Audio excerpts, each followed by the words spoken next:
నమస్తే, welcome to our channel. నేను మీ అనిల్. మనతోని BRS MLA Asifabad MLA Kova Lakshmi గారు అయితే ఉన్నారు. చాలా విషయాలు మాట్లాడుకుందాం. మేడం నమస్తే. మేడం ఎలా చూస్తారు? ఏదైతే లగచర్లో చాలా దారుణంగా రైతుల మీద దాడి జరిగింది, అన్ని అంశాలపైన అసలు మీరు వెళ్ళారు, అక్కడ పరిస్థితి ఎలా ఉంది అసలు? వాస్తవంగా అక్కడ లఘుచర్ల మేము పోయినప్పుడు మేము పరిగిలో పోయినాము. వాళ్ళు జైల్లో ఉన్నారు కదా, అక్కడ సబ్ జైల్లో. అక్కడ రైతులని అడగడానికి మేము తెలుసుకోవడానికి పోయినాము. ఏమన్నా సబితా ఇంద్రారెడ్డి మేడం గారు, తర్వాత హరిప్రియ గారు, నేను ముగ్గురం వెళ్ళాము. మాతోని మా నాయకులు కూడా ఉన్నారు, అక్కడ లోకల్ స్థానిక నాయకులు కూడా. అక్కడ ఏం జరిగిందంటే వాళ్ళు పదే ఫార్మా కంపెనీకి మేము భూములు ఇవ్వమని చెప్తా ఉన్నారట. దాదాపు 7-8 నెలల నుంచి అక్కడ నడుస్తుంది. నడవం కూడా కలెక్టర్ గారిని కూడా కలిసేసి మేము ఎట్టి పరిస్థితులు కూడా మేము ఇవ్వం సార్, మేము ఆ భూముల మీదనే మేము ఆధారపడి బతుకుతున్నాం కాబట్టి ఆ భూములు మేము వదిలేసి ఎక్కడో పోయి మేము మళ్ళీ భూములు కొనుక్కోలేము, మేము ఇల్లు కట్టుకోలేము, కాబట్టి మేము ఎట్టి పరిస్థితులు ఇవ్వమని చెప్పంగా కూడా మరి చాలా బలవంతంగా వాళ్ళని మరి చేయడము, వాళ్ళ అక్కడ ఊర్లో పోయి మరి కలెక్టర్ గారు మొన్న ఇష్యూ జరిగింది ఏమంటే అక్కడ కలెక్టర్ గారు చెప్పంగా కూడా మళ్ళీ కలెక్టర్ గారు వచ్చేసి మళ్ళీ సంతకాలు సేకరణ చేయడము, సంతకాలు పెట్టండి అనేసి ఊరికి వెళ్ళడము. అట్లా చేసేటప్పుడు ఏమైందంటే అక్కడ ఉన్న వాళ్ళు కొంతమంది ఆవేశపరులు ఉంటారు కదా, కొంచెం ఎట్లయినా కూడా మా ఇల్లు పోతుంది, భూమి పోతుంది అంటే ఎవరికైనా బాధ ఉంటుంది. వాళ్ళు వచ్చి బయట బతకలేరు కదా. దాంతోపాటు కొంత అక్కడ ఎంఆర్ఓ కానీ లేకపోతే అక్కడ ఉన్న ఆడియో కానీ వాళ్ళు మీరు పెడతారా లేదా, తప్పకుండా పెట్టవలసిందే, మీరు ఇవ్వవలసిందే అనేసి కొద్దిగా మాట్లాడడం సందర్భం జరిగిందని చెప్తున్నారు. అటువంటప్పుడు ఏమైందంటే సరే కలెక్టర్ గారిని అయితే కొట్టలేదు, కలెక్టర్ గారే చెప్పారు, నాకు ఎవరు కూడా కొట్టలేదు, నా మీద దాడి జరగలేదని కలెక్టర్ గారే చెప్తున్నారు.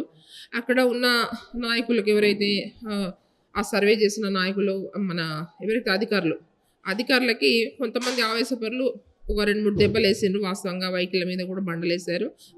మీడియా ద్వారానే చూస్తున్నారు. మేము కూడా మీడియా ద్వారానే మేము చూడడం జరిగింది.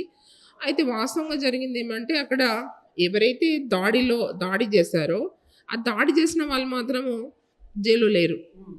16 మంది అక్కడ టోటల్గా 55 మందిని తీసుకొచ్చారట. 55 మందిలో ఎవరైతే 55 మందిలో అక్కడ సంబంధం లేని వాళ్ళని నేను ఒక ఆమె పాపము వచ్చి 2 బిడ్డలను పట్టుకొని ఆ రోజు మేము పోయిన రోజు మేము అక్కడ మాట్లాడిన తర్వాత పక్కన నేను కూర్చుంటే ఆ అమ్మాయి పాపము ఏడ్చుకుంటూ వచ్చింది నా దగ్గరికి. అమ్మ చూడమ్మా, నా 2 పిల్లలు చూస్తున్నారు కదా, మేము వాళ్ళు బీసీ వాళ్ళు ఇద్దరు, వాళ్ళు నా దగ్గరికి వచ్చేసి ఆమె చెప్తుంది ఏంటంటే, నా భర్త, నేను, నా 2 పిల్లలు మేడం మేము చేనులోనే ఉన్నాం. మేము నైట్ 7 గంటలకి ఇంటికి వచ్చాం మేడం. ఇంటికాడ వచ్చి మేము కొంచెం అన్నం వండుకొని తిన్నాం, పడుకున్నాం మేడం. అసలు మాకు ఆ గొడవ గురించి అసలు సంబంధమే లేదు, మేము కూడా లేదు, అసలు ఏం జరిగింది కూడా. మా నైట్ వచ్చేసి మా ఆయనను కూడా పట్టుకొచ్చింది మేడం అని పాపం ఆమె ఏడుస్తుంది. అంతే. అట్లా అక్కడ 16 మంది కూడా ఎవరు కూడా ఆ గొడవల్లో లేరు.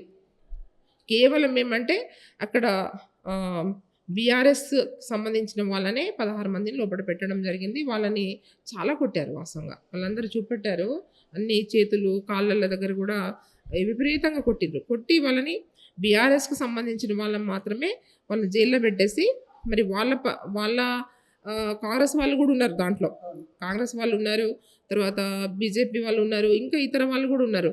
వాళ్ళందరినీ వదిలేశారు.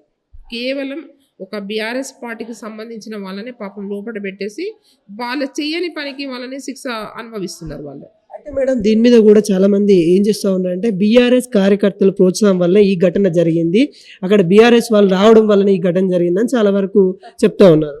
అది తప్పు. వాస్తవంగా మేము ఎందుకంటే అక్కడ పోయినాం, వాళ్ళతో చాలాసేపు మాట్లాడినాం కాబట్టి వాళ్ళు అదే చెప్తున్నారు.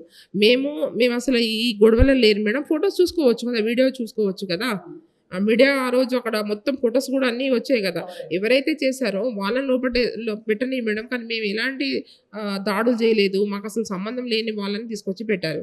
అక్కడ ఇంకోటి ఏమంటే బీఆర్ఎస్ వాళ్ళు దాడులు చేయించారు అంటారు, అది తప్పు, 100% తప్పు. ఇంకోటి ఇక్కడ హోమ్ మినిస్టరు రేవంత్ రెడ్డి, ముఖ్యమంత్రి రేవంత్ రెడ్డి, తను అక్కడ ఎమ్మెల్యే, స్థానికంగా ఎమ్మెల్యే రేవంత్ రెడ్డి, అన్నిటికీ బాధ్యత వహించాల్సింది రేవంత్ రెడ్డి. అలాంటి వ్యక్తి తను నాకు అక్కడ ఇన్వాల్వ్మెంట్ లేనట్టు ఇప్పటికి కూడా మాట్లాడకపోవడం ఎలా చూస్తారు? అక్కడ వాళ్ళ అన్నదమ్ముల రాచరికం నడుస్తూ ఉందంటే నిజమేనా? అసలు ఏం చెప్తా ఉన్నారు అక్కడున్న ప్రజలు? నిజమే అట అక్కడ. ఏమంటే తిరుపతి రెడ్డి అని వాళ్ళ ఏంటి అన్ననో తమ్ముడో అన్న. అతను పోయి చాలా బెదిరిస్తున్నారట. ఎట్టి పరిస్థితుల్లో కూడా మేము ఈ భూములు తీసుకుంటాం. మేము ఇక్కడ ఫార్మా కంపెనీ కట్టుతామని ఆయన చెప్తున్నాడట. అయితే వాళ్ళు అక్కడ రైతులు కూడా ఏమంటున్నారంటే, అసలు రేవంత్ రెడ్డి ఇక్కడ ఎమ్మెల్యే మేము గెలిపించాము. ఆయనకు సీఎం అయిండు. ఇవాళ రేవంత్ రెడ్డి వచ్చి మాతోని మాట్లాడలేం కానీ ఈ తిరుపతి రెడ్డి ఎవరు? ఈయన మాట్లాడడం ఏంది అనేసి వాళ్ళు ప్రశ్నిస్తున్నారు రైతులందరూ కూడా.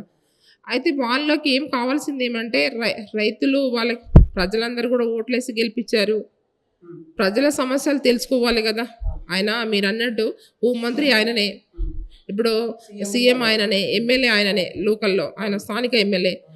మరి ఓట్లేసిన ప్రజల్ని ఈరోజు వాళ్ళని భూములు లాక్కోవడానికి, తర్వాత వాళ్ళ మీద కేసులు పెట్టడానికి, వాళ్ళని జైల్లో పంపించడానికి ఈయన ఎమ్మెల్యే అయిందా?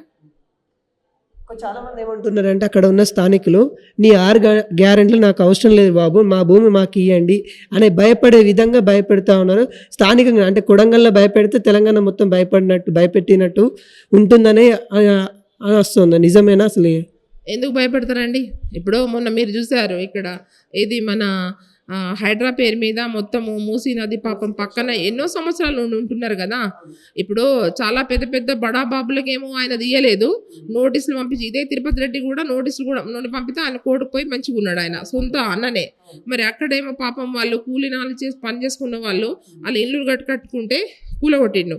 ఇవాళ ఎవరు మంచిగా అంటున్నారండి? ఇవాళ ప్రజల్లో ఎక్కడ కూడా లేదు. ఈరోజు రేవంత్ రెడ్డి ప్రభుత్వం, రేవంత్ రెడ్డి ఇవాళ ప్రజల్లో ఎక్కడ కూడా లేడు. ప్రతి చిన్న పిల్లలు అండి, చిన్న పిల్లలు కూడా రేవంత్ రెడ్డిని తిడుతున్నారు, చిన్న పిల్లలు. కానీ ఒక 5 సంవత్సరాలు 10 సంవత్సరాల పిల్లలు కూడా రేవంత్ రెడ్డిని తిడుతున్నారు. అంటే ఆ స్థాయికి దిగజారడం. వాళ్ళ ఇంట్లో వాళ్ళ భార్యతో సహా వాళ్ళ పిల్లలు, వాళ్ళ మన్మోడిని కూడా తిడుతున్నారు. అంటే ఆ తిట్టేటట్టు చేసినప్పుడు ఎవడు? రేవంత్ రెడ్డి కదా. మరి ఎప్పుడు కూడా ఈ విధంగా అయితే ఇప్పుడున్న ఈ రేవంత్ రెడ్డి సీఎం అయింది కదా, ఎవరు కూడా ప్రజలైతే సీఎం లాగా చూస్తలేరు ఆయనని. ఇంకోటి చాలామంది ఏం చెప్తా ఉన్నారంటే, ఇన్ని జరుగుతూ ఉన్నాయి, హైడ్రా పేరు మీద జరిగినాయి, మూసీ ప్రక్షాళన పేరు మీద జరుగుతూ ఉన్నాయి, రైతులకి అన్యాయం జరుగుతూ ఉంది. ఈరోజు లగచెర్లో కూడా ఈ ఘటన జరిగింది. ఇవన్నీ జరుగుతూ ఉంటే మాజీ సీఎం కేసీఆర్ ఎందుకు రావట్లేదు అని చాలామంది ప్రశ్నిస్తారు. ప్రతిపక్ష హోదాలో ఒక లీడర్ అతను ఉన్నాడు, తను బయటకు వచ్చి మాట్లాడాలి కదా, కేసీఆర్ మౌనం దేనికి సమాధానం ఇస్తుందని చాలామంది అడుగుతూ ఉన్నారు. అసలు కేసీఆర్ ఎందుకు రావట్లేదు?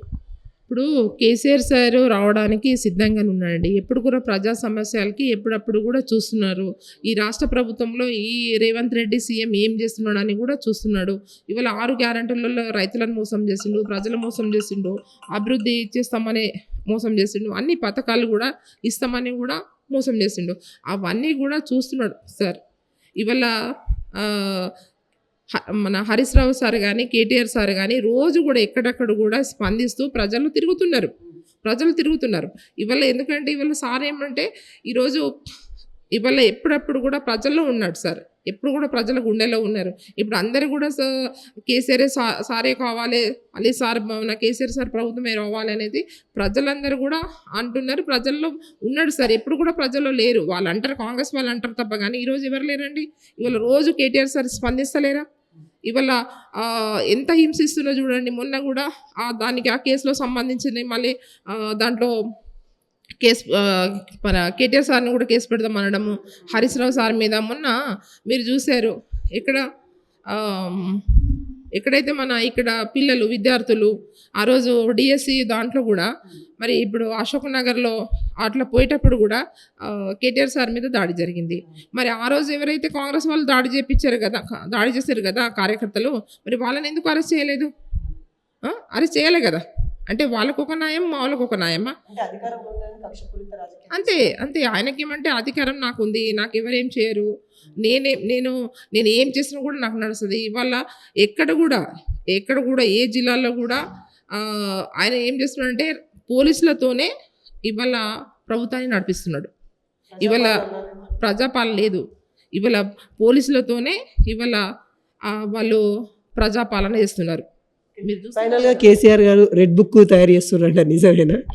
రెడ్ బుక్ అంటే ఆంధ్రాలో రెడ్ బుక్ తీసుకొని వచ్చారు, అదే విధంగా ఇప్పుడు తను కూడా రెడ్ బుక్ తయారు చేస్తా ఉన్నారు కేసీఆర్ అని అంటా ఉన్నారు. సారు ఇప్పుడు సార్ గురించి మేము ఆయన పెద్దాయన గురించి మేమంత చెప్పలేము.